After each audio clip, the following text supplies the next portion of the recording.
नमस्कार प्यारे बच्चों। आपको ध्यान होगा इससे पहले एक वीडियो में हमने एक शॉकिंग केस के बारे में चर्चा की थी, जिसमें एक कैंडिडेट का ये मानना था कि या उन्होंने ऐसा किया था कि जो कोड है पेपर कोड वो गलत भर दिया था।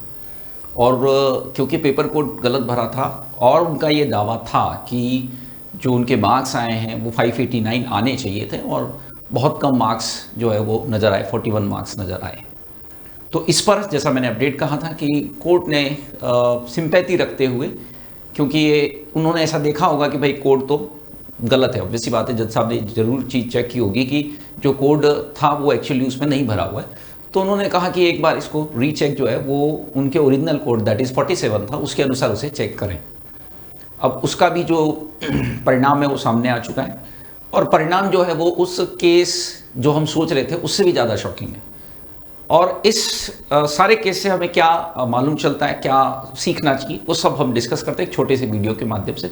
सबसे पहले देखते हैं कि अभी जो लेटेस्ट ऑर्डर उसमें जो रीएबिलिट हो गया वो चेकिंग के बाद में आया, उसमें क्या कहा गया है। एंड मोस्ट इंटरेस्टिंगली कि 589 क्या उनके 47 कोड के अनुसार आए, और यदि नहीं आए तो कितने मार्क्स थे और ये सब क्यों किया गया। देखिए बात करते हैं हम। सबसे पहले मैं आपको वो ऑर्डर दिखाना चाहूँगा।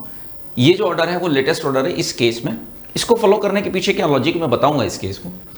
तो यहाँ पर इसमें ये कहा गया है, यहाँ पर एक्चुअली इन्होंने जो उनके वकील साहब थे उन्होंने माफ़ी मांगी है जज साहब से, और यह कहा है कि जो पिटिशनर ने कहा था वो उससे उनके जो मार्क्स जैसा कि 589 था बुकलेट नंबर 47 से, वह काफ़ी कम है।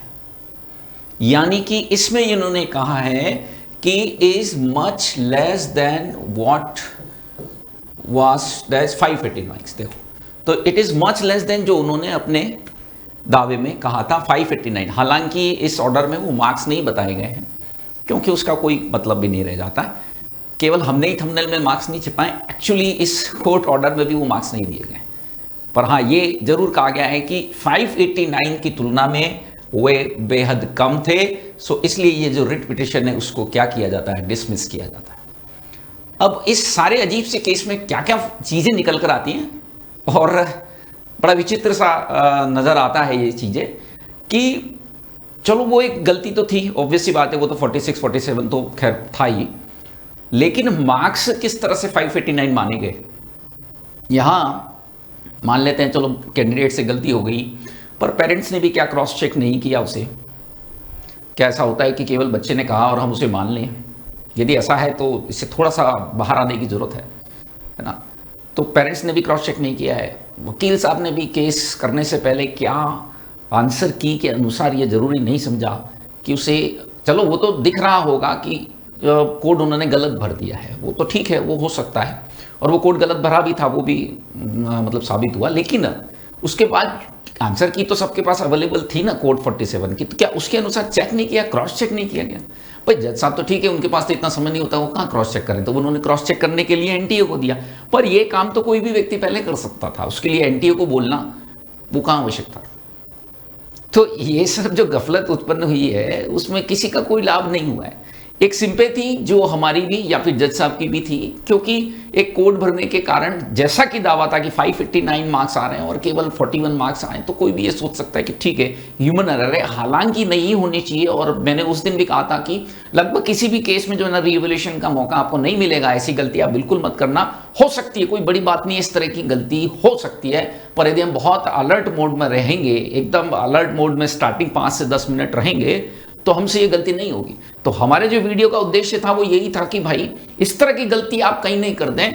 उनके मार्क्स कितने हैं वो दावे को हम नहीं जो है वो जस्टिफाई कर सकते थे उस दिन, क्योंकि हमारे पास कोई ओएमआर शीट नहीं थी। पर यह माना गया था कि पेरेंट्स ने और वकील ने, जरूर मैं स्टूडेंट की बात को तो नहीं मानता, लेकिन इन्होंने कम से कम क्रॉस चेक किया होगा। पर आश्चर्य का विषय है कि वो भी नहीं किया गया था, क्योंकि यदि क्रॉस चेक किया गया होता तो अनावश्यक इतना समय जो है वो कोर्ट का खराब नहीं होता। अब होगा क्या, इस तरह के केसेस की वजह से, इस तरह के केसेस की वजह से आगे एनटीए इसको एज ए एग्जाम्पल पेश करेगा, और इस तरह की किसी भी एरर होने पर, देखो ये इस तरह के एरर मैंने उस वीडियो के कमेंट में भी देखा, बहुत से बच्चों ने कहा कि इस तरह की नहीं करनी चाहिए एरर और ये गलत बात है। देखो बच्चों, ये जो ह्यूमन एरर है वो हम प्रिडिक्ट नहीं करते हैं, कई बार ये हो जाती है और आपसे, हमसे, किसी से भी हो सकती है। ये मैं नहीं मानता कि कोई भी जो एररलेस इंसान इस ब्रह्मांड में है, हो जाती है गलती, प्रेशर होता है उस समय एग्जाम का, गलती हो जाती है, तो थोड़ा हमें जो है वो मानवीय पक्ष पर ध्यान देते हुए सोचना चाहिए। तो मैं आज भी इस बात को मानता हूं कि यदि इनके वास्तव में इतने मार्क्स होते तो इस छोटी एरर के लिए पूरा जीवन बर्बाद करना वो उचित नहीं है, आज भी नहीं है। वो केस आपका भी हो सकता है, वो केस मेरे किसी संबंधी का भी हो सकता है, तो ये एरर हो सकती है। तो उसमें जज साहब ने ठीक ही कहा था कि एक बार रिवैल्यूएट कर सकते हैं, ठीक है, नहीं होनी चाहिए गलती पर हो गई। देखो इस तरह की एरर जो है वो हम कोई जानबूझकर कोई व्यक्ति नहीं करता है, बहुत छोटी सी सिली मिस्टेक थी। अंदर के क्वेश्चंस आपने गलत भर दिया है, वो एक क्वेश्चन में गलत भरना और पूरे कोड को गलत एंट्री होने की वजह से पूरी बुकलेट ही अलग से चेक हो जाना, ये थोड़ा सा अलग अलग केस है। उसमें कुछ बच्चों ने ये भी कहा था कि सर हमारे भी जो है वो आंसर हमने सिली मिस्टेक कर दी थी। वो ठीक है, वो सिली मिस्टेक तो हर व्यक्ति से 3-4 होती ही है ना, that is not the silly mistake. ये क्या, यदि आपका कोड ही दूसरा भर दिया गया तो फिर एंटायर कॉपी अलग चेक हो जाएगी, वो बहुत ज्यादा, मतलब मैं कहता हूं कि ज्यादा कठोर हो जाता। ठीक है, हालांकि वो तो अब मैटर यहां समाप्ति हो चुका है। अब होगा क्या कि इस तरह का कोई भी गलती यदि किसी से भी होती है तो उसके अंदर इसी केस का रेफरेंस दिया जाएगा एनटीए द्वारा कि साथ देखो पहले भी ऐसा हुआ था। और यही नहीं है, हमेशा एक स्टूडेंट की बात को जो जज साहब भी कंसिडर करते हैं और उसको पॉजिटिव वे में लेते हैं, उस पर भी कहीं ना कहीं क्वेश्चन मार्क लगता है। तो ऐसा नहीं किया जाना चाहिए, नहीं तो धीरे धीरे बात पर विश्वास करना मुश्किल हो जाएगा, है ना। हम क्योंकि हम टीचर हैं तो हम हमेशा मानते हैं कि हमारे विद्यार्थी जो सच बोल रहे हैं, सही बोल रहे हैं, सोच समझ के बोल रहे हैं, तो इस तरह का होना थोड़ा उचित नहीं लगता है। दूसरी बात कि ऐसा क्यों किया गया होगा, चलो इसकी साइकोलॉजी के पक्ष पर भी जाते हैं, क्योंकि देखिए स्टूडेंट्स की जो साइकोलॉजी उस एज की है उसको समझना भी बहुत जरूरी है। तो ये किया क्यों गया होगा, तो हम देखो बहुत ज़्यादा तो नहीं कह सकते, लेकिन मुझे ऐसा लगता है कि कहीं ना कहीं कैंडिडेट के मन में ये चीज़ रही होगी कि शायद ये केस जो है वो आगे फॉरवर्ड होगा नहीं, क्योंकि इससे पहले किसी भी केस में रिवॉल्यूशन नहीं दिया गया था। तो वो इस प्रेशर से बच जाएंगे कि भाई आपने प्रिपरेशन की और आपके मार्क्स क्यों नहीं आए। क्योंकि हमारे समाज में जो बच्चों को मुख्य रूप से डर लगता है और जो बिल्कुल दुर्भाग्यशाली केस होते हैं प्रिपरेशन के दौरान, वो इसी वजह से होते हैं, इस प्रेशर की वजह से होते हैं कि हम यदि मार्क्स नहीं ला पाए तो हमारे पेरेंट्स क्या सोचेंगे, हमारे रिश्तेदार क्या सोचेंगे, हमारे अड़ोसी पड़ोसी क्या सोचेंगे, यही मुख्य प्रेशर होता है बच्चों पर। तो शायद मैं ऐसा प्रेडिक्ट कर रहा हूं, उस कैंडिडेट ने ये सोचा होगा कि भाई ये केस आगे बढ़ेगा नहीं, तो वो एक तरह से सिद्ध हो जाएगा कि गलती हमारी नहीं थी। कोड तो उन्होंने गलत भरा ही था, वो तो हर कोई देख सकता, वो तो पेरेंट्स ने भी देख लिया होगा, लेकिन उसके मार्क्स जो है वो 589 ही रह जाते और शायद उनको अगले साल प्रिपरेशन की अनुमति मिल जाती, या फिर एक वो प्रेशर जो था कि भाई आपने तैयारी की, जो सबसे बड़ा प्रेशर होता है बहुत सारे बच्चों पे होता है वो, कि आपने तैयारी की और आपके मार्क्स नहीं आए, शायद इस डर को दूर करने के लिए ये किया गया होगा। तो बच्चों इस तरह का कोई भी कदम आपको नहीं उठाना है, ईमानदारी से प्रयास करने में हमेशा ये मानता हूं कि एक एग्जाम आपके जीवन को डिसाइड नहीं करता है। इस तरह की हरकतें करने से कोई लाभ मिलने वाला नहीं है, अल्टीमेटली सत्य जो है वो बाहर आ जाता है। और ये तो जज साहब ने अच्छा किया कि वो वापस रीवैल्यूएट कर दिया, नहीं तो ये हमेशा पीड़ित ही रह जाते, एक समाज के सामने ये हमेशा पीड़ित ही रह जाते।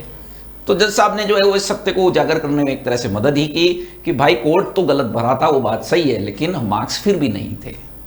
तो बहुत से बच्चे कई बार ये दावा करते हैं कि हम XYZ कारणों से मार्क्स नहीं ला पाए, उसके पीछे, जबकि वास्तविकता वो नहीं होती है, तो उसके पीछे जो साइकोलॉजी वो यही है कि उन्हें डर रहता है कि वो क्या जवाब देंगे। ये प्रेशर होता है, 22 लाख बच्चा है लगभग, जो है वो 50,000 के आसपास गवर्नमेंट सीट है, तो ये प्रेशर जो है वो होना लाजमी है। पर इस प्रेशर से बाहर निकलना आवश्यक है। आप एक एग्जाम को अपना पूरा जीवन मत मानिए, इस तरह की परीक्षाएं होती रहेंगी, एग्जाम को सीरियसली लेना है, लेकिन इतना सीरियसली नहीं लेना है कि वो जीवन मरण का प्रश्न बन जाए, ठीक है। तो आगे से आप जब भी प्रिपरेशन करें खुला दिमाग रख के करें, असफलता सफलता दोनों को दृष्टि में रखते हुए करें, नहीं तो असफलता को झेलना बहुत मुश्किल हो जाता है। यदि हम असफलता को सोचते ही नहीं है ना, बिल्कुल साइडलाइन कर देते हैं, तो फिर असफलता को झेलना भी बहुत मुश्किल है। तो हमेशा अपने जो ऑप्शन है वो खुले रखने चाहिए, खुले दिमाग से तैयारी करनी चाहिए कि ये XYZ नहीं होता है तो भी मेरा जीवन में आगे क्या करने का विचार है। इस सोच के साथ आप तैयारी करें, उम्मीद है आप जीवन में सफल हो।